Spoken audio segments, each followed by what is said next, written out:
J'ai découvert l'enquête de soi complètement par hasard, tant est que le hasard existe.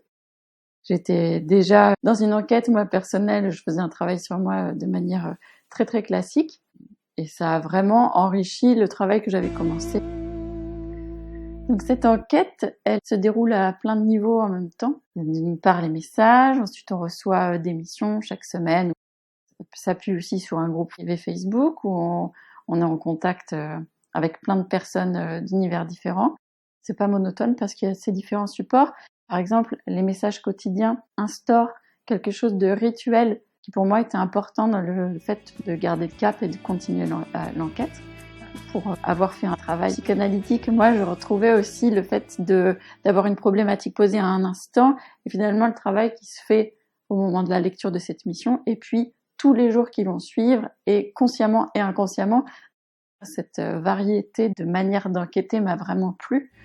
Tous ces choix qui pouvaient se proposer, c'est vraiment ludique. Et le groupe Facebook, toutes les personnes avec lesquelles on a pu échanger, les commentaires qui peuvent faire rebondir dans une réflexion au fur et à mesure de l'enquête, fait que ça a vraiment rendu toute cette enquête agréable. J'ai vraiment pu matérialiser ces synchronicités, les messages qui intervenaient de manière adéquate à des questionnements que je pouvais avoir. Voilà, c'était vraiment très chouette pour ça aussi.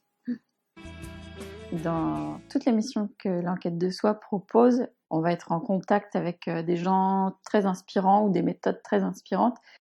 Quelque part, l'enquête pour moi, elle a insufflé cette goût de l'exploration qui était déjà là personnellement, mais qui a permis de comprendre que on peut croire au départ que c'est comme quand quelqu'un fait un régime sur telle période, et ben ça va résoudre les choses sur telle période.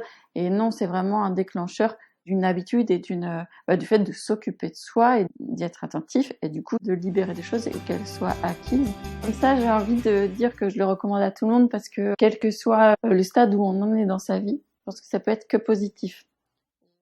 Maintenant, je crois pas que tout le monde soit prêt à aller introspecter comme ça, même si ce que propose l'enquête de soi, c'est très doux et c'est pas intrusif et c'est au rythme de chacun. Je pense qu'il faut quand même avoir le courage d'y aller et en ça, je le recommanderais qu'aux personnes qui ont envie, qui sont motivées. L'enquête propose aussi d'inscrire dans sa vie quotidienne, propose des outils. Il y en a beaucoup que j'ai conservés aussi, donc que je continue de faire des mois après avoir terminé l'enquête. Voilà, par rapport à cette question de période, quand je pouvais comparer avec un régime où on peut être content pendant 3 jours et puis hop, ça revient. Pour moi, l'enquête, elle déverrouille complètement. Rien n'est jamais acquis, mais elle permet de se libérer de poids qui étaient là et qui ne le sont plus définitivement.